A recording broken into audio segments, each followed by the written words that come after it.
Hello বন্ধুরা, সবাই কেমন আছো? আশা করি সবাই ভালো আছো, আমিও ভালো আছি। আর এদিকে দেখো, আমরা দুদিনের জন্য ঘুরতে এসেছি, মানে আমার বাবার বাড়িতে। তো যাই হোক, দুদিন কেটে গেল, কি করে কাটলো জানি না, খুব আনন্দ মজা হলো। আর আগামীকাল আমরা চলেও যাব, রাত্রিরে ট্রেন আছে।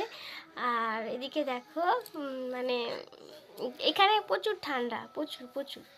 তো এখানে আমরা ঘরে, আমি আর এই যে ভাইপো বসে আছি চুপ করে। না বাবা, বলো বলো। বাবা আমরা চলে যাব কালকে। বসবো, কালকে চলে যাবো যে। এদিকে তাকাও একটু, আমরা কালকে চলে যাব। বসবো, আমি তো বসে আছি, কিন্তু কালকে তো যেতেই হবে। হ্যাঁ, দেখো ভাইপোও যেতে দেবে না আমাদেরকে, আবার পরে আসবো বাবা। দেখো মন খারাপ হয়ে গেছে, দেখো।